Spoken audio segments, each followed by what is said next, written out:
The knocking came from outside the bedroom window. Even though I was on the second floor and the snow was untouched, I froze in bed, heart racing, listening to the wind push against the house like it was alive. The heater hummed. The room smelled, faintly, of dust and cold fabric. I told myself it was ice falling from the roof. Then it happened again. 3 slow knocks, 2 deliberate. I sat up, pulling the blanket tighter around me, staring at the dark shape of the window. My breath felt loud. My chest felt tight. I waited for the sound to fade. It didn't. Something scraped lightly against the glass. That's when I knew something was wrong. I swung my legs out of bed and stood there, barefoot on the freezing floor, staring at the curtains. My hands were shaking, and I hated that they were. I hated how small the room suddenly felt. "Hello?" I whispered. The scraping stopped. Silence. To clean. I stood there longer than I should have. Seconds stretched. Nothing happened. Slowly, the fear loosened its grip. I told myself I was tired. This cabin always made noises in winter. Old wood, ice, wind. That thought almost worked. I pulled the curtain back an inch. The glass was fogged from the inside, and on the outside, pressed into the frost, was a handprint. Not frozen, not stiffed, fresh. I jumped back, slamming into the dresser, knocking something over. My pulse was pounding so hard it hurt. I stared at the window, waiting for movement. Nothing. The handprint slowly faded as the cold reclaimed the glass. I didn't understand why that scared me more. I backed away and grabbed my phone, checking the signal. 1 bar. Of course, the storm had rolled in earlier than expected. Snow piled against the cabin walls like it was trying to bury me. I told myself I'd imagined it. I told myself a lot of things that night. I locked the bedroom door and sat on the bed, staring at it, listening. Every creak sounded like a footstep. Every gust of wind felt intentional. Then I heard something below me, a door dot opening. I held my breath, listening. The cabin had only 1 door. I hadn't opened it. Slow footsteps crossed the living room floor. Beneath me, the sound was muted, like whoever it was knew how to walk quietly. Each step felt closer, heavier. Wrong dot. My mouth went dry. I leaned toward the bedroom door, ear pressed against the wood. The footsteps stopped directly underneath me. Then came the sound of breathing, deep, slow, patient, patient. I didn't know why, but tears filled my eyes. Not panic, not yet. Something worse. The certainty that I was being listened to as much as I was listening. Then the breathing stopped. I waited. My legs ached from standing still. My hands were numb. I counted my breaths to stay calm. That's when I heard the stairs. 1 step, pause, another dud. The stairs creaked with each movement. Whoever it was wasn't hiding anymore. They wanted me to hear. My stomach dropped. I backed away from the door, heart slamming against my ribs. I scanned the room, looking for something, anything I could use to defend myself. The doorknob turned slowly. It stopped halfway. I stared at it, unable to blink. Then it twisted back. Footsteps retreated down the stairs. I didn't move for a long time. When the silence finally settled, I convinced myself it had been a dream. Sleep paralysis, stress, isolation does things to your mind. That explanation almost worked until I noticed the cold. The room was getting colder. The heater was still running. I walked to the vent and placed my hand over it. Warm air flowed out, steady and normal, but the cold lingered, crawling along my skin. It felt like the window was open. I turned toward it. The curtain was moving, just slightly. I hadn't touched it. I crossed the room slowly, every step feeling too loud. My fingers brushed the fabric, and I pulled it aside. The window was open, not shattered, not forced. Unlocked. Snow had blown in, dusting the sill and floor. And in the snow, inside my room, were footprints, bare feet, wet, leading away from the window, leading toward the door. My knees nearly gave out. I stared at them, my mind refusing to accept what my eyes were seeing. The prints weren't mine. They were larger, longer toes, heavier heels. I followed them with my eyes. They stopped inches from my bed. That was when I realized something else. There was condensation on the mirror across the room, like someone had been standing there, breathing, watching me sleep. I backed away, my chest tight, my vision narrowing. I didn't want to look at the mirror. I knew if I did, I wouldn't like what I saw, but I looked anyway. Words were written in the fog, not carved, not scratched, written with a finger. You locked me out. I stumbled backward, gasping, my mind screaming to run, to escape, to do anything. I grabbed my coat, my boots, my keys, hands clumsy with fear. I didn't care about the storm anymore. I threw open the front door and stepped outside into the snow. The wind hit me hard, stealing my breath. Snow whipped across my face, blinding me. I ran toward my car, boots slipping, heart racing. I yanked the door open and climbed inside, slamming it shut. That's when I saw the back seat. The snow there was melting, fresh, and the radio turned on by itself. Static hissed through the speakers. Then a voice cut through, soft, close, not coming from the radio. You forgot to look under the bed. I don't remember driving away. I don't remember how long I was on the road. I only remember checking the mirror once and seeing frost form on the inside of the glass from someone breathing behind me. I knew I was in danger when the snowplow behind me turned its lights off, kept getting closer. At first, I thought I was imagining it. Winter roads mess with your head. Darkness, snow glare, endless white, swallowing everything. I tightened my grip on the steering wheel and focused on the narrow stretch of road ahead. Forest on both sides. No houses, no streetlights, just my headlights cutting a weak tunnel through the snowfall. Then the rearview mirror flickered, headlights, big ones, dot high off the ground. A snowplow. Relief washed over me for half a second. At least I wasn't alone out there. If my car broke down, someone would see me. That comfort didn't last. The plow stayed behind me. Too close. I sped up slightly. So did it. I slowed back down. It matched me. My chest tightened. Snowplows usually pass slow cars. They don't hover. They don't tailgate in the middle of nowhere. I glanced in the mirror again. The plow's lights shut off, all of them. The road behind me vanished. Into darkness, my stomach dropped. Why would a plow turn its lights off in a storm? I felt a prickle at the back of my neck. My hands were sweating inside my gloves. I told myself the driver was adjusting something. Maybe conserving power, maybe switching modes. That thought almost worked. Then I noticed something else. I could still hear it. The engine, low, heavy, close. I swallowed hard.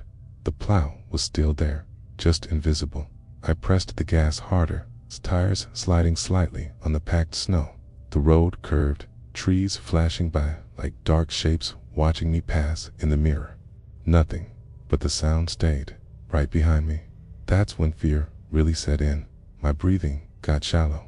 My heart pounded in my ears, rolled down the window. A crack, letting icy air slap my face, just to stay alert. The sound was unmistakable. Metal, weight, mass. I wasn't alone on that road. I checked my phone. No signal, of course.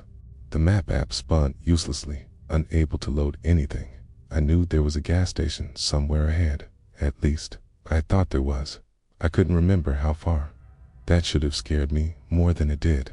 The road straightened, and suddenly the plow's lights came back on, blinding, right on my bumper. I flinched, nearly swerving off the road. The plow was closer now, much closer than before. Close enough that I couldn't see the driver's cab. Just metal, blade, tires, no logo, no markings. I mouthed, "What are you doing?" It's a plow. HONKED, once long. The sound cut through the storm like a warning. My pulse spiked. I pushed the accelerator down harder, ignoring the way the car fishtailed. Slightly, snow sprayed up behind me. The plow didn't back off. It got closer. I could see details now. Rust along the blade. Scratches. Old dents. The kind of where that came from. Years of use or misuse. The cab windows were dark. Too dark. I couldn't see anyone inside. That was when I noticed the plow wasn't clearing the road. The blade was lifted. It wasn't doing its job. It was just following me. I didn't understand why that mattered yet. A sign loomed ahead, half buried in snow. Gas, 2 miles. Relief surged through me. 2 miles. Could make that. I just had to keep it together. The plow surged forward. It bumped my rear bumper, just barely enough to feel it. I gasped, knuckles white on the wheel. My car jerked forward, tires screaming for traction. The plow fell back half a car length then, hit me again, harder. My heart hammered. Panic clawed at my chest. This wasn't an accident. This wasn't careless driving. This was deliberate. I screamed, though no one could hear me. I swerved slightly, testing the road edge, considering escape routes that didn't exist. Trees pressed close. Ditches hidden under snow waited on both sides. Another impact. The back of my car crunched, metal bending inward. Warning lights flared on the dashboard. The engine went. I tasted blood where I'd bitten my lip. "Stop," I whispered. "Please stop." The plow honked again. Short this time, almost. Mused. I don't know why that thought crossed my mind, but it did. The gas station lights appeared ahead like a mirage. Dim, flickering, but real. I pushed the car harder, ignoring the screaming engine. The plow stayed with me, its headlights washing over my car, filling it with white light dot. As I neared the turnoff, the plow suddenly backed off. It slowed. I didn't question it. I turned sharply into the station lot, skidding, barely keeping control. My car slid to a stop near the pumps. I sat there, shaking, breath coming in ragged bursts. The plow rolled past the entrance. Slowly, its lights stayed on as it passed, illuminating the empty station building. Closed, dark, no cars, no people. The plow didn't stop. It disappeared down the road. I sobbed once, short and sharp, then wiped my face and forced myself out of the car. My legs felt weak, like they might give out at any second. I walked around to the back. The bumper was crushed inward. Deep scrape marks cut through the paint. Snow clung to twisted metal. Those marks weren't random. They were precise, scented, like the plow knew exactly how hard to hit me without pushing me off the road. That thought made my skin crawl. I went inside the station, hoping against logic that someone might be there. The door was unlocked. The lights flickered weakly overhead. The place smelled stale. It's cold. I called out. Nothing. I checked the counter. Empty. The register open, untouched. A calendar on the wall showed the date. 3 years ago. My stomach dropped. I backed toward the door, every instinct screaming at me to leave. That's when I heard it again. The engine. Outside. Slow, heavy. I turned through the front window. Headlights washed over the pumps. The snowplow had come back. It rolled into the lot and stopped beside my car. The engine idled. I stood frozen, staring, my reflection pale in the glass.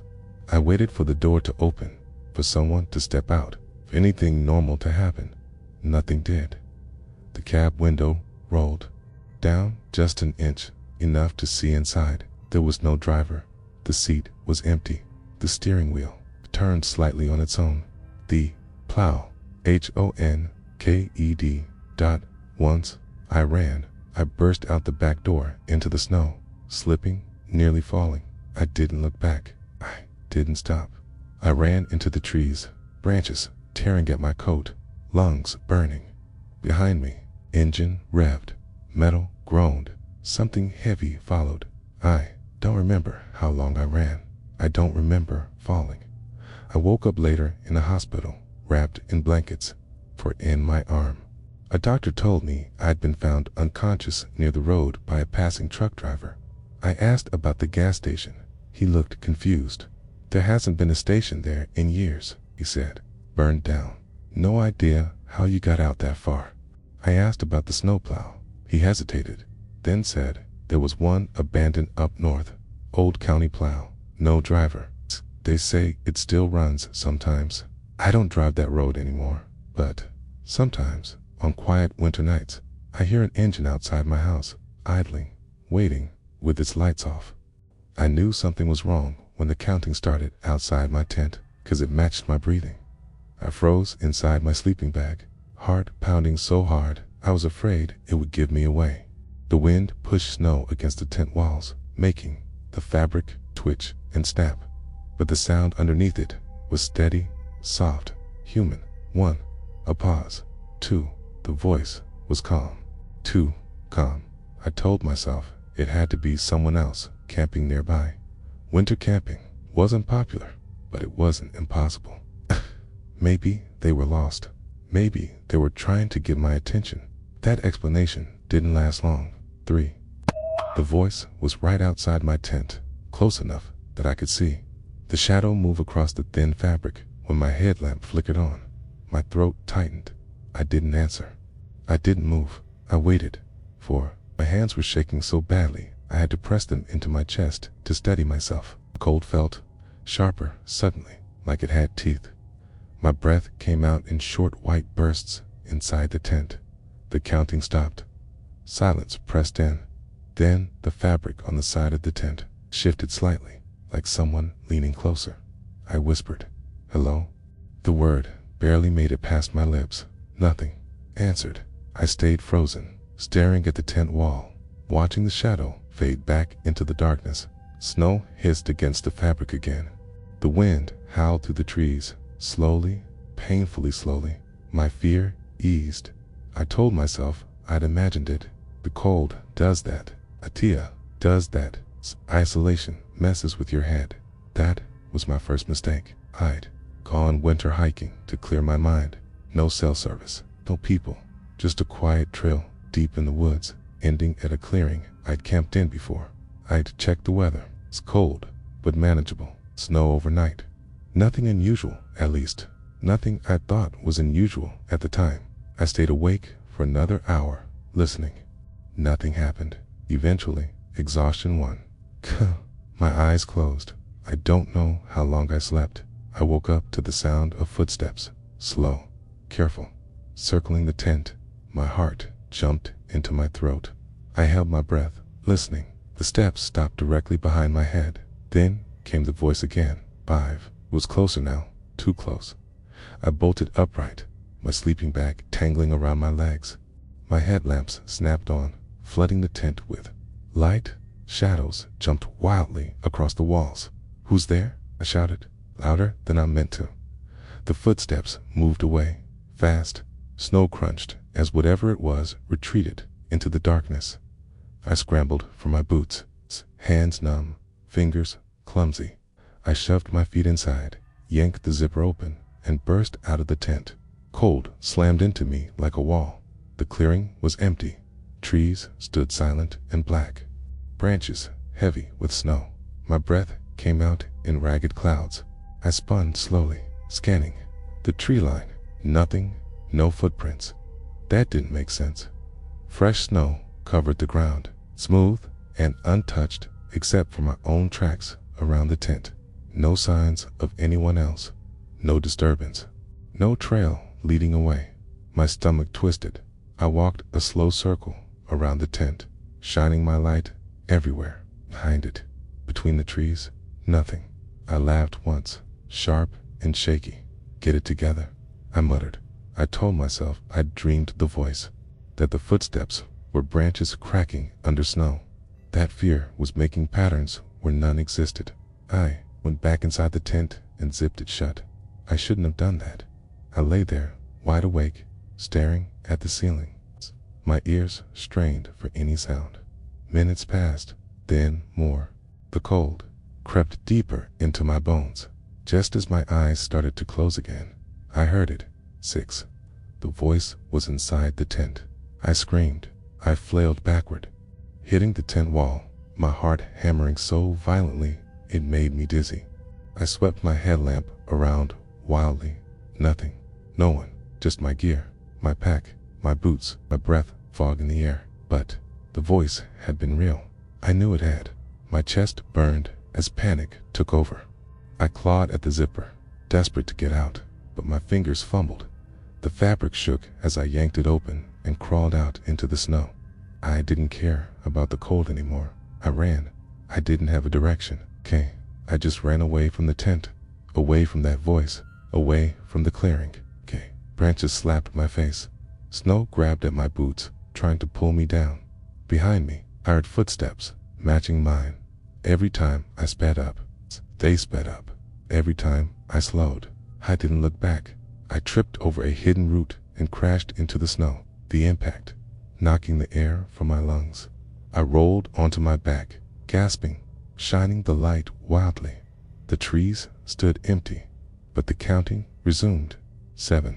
The voice came from above me.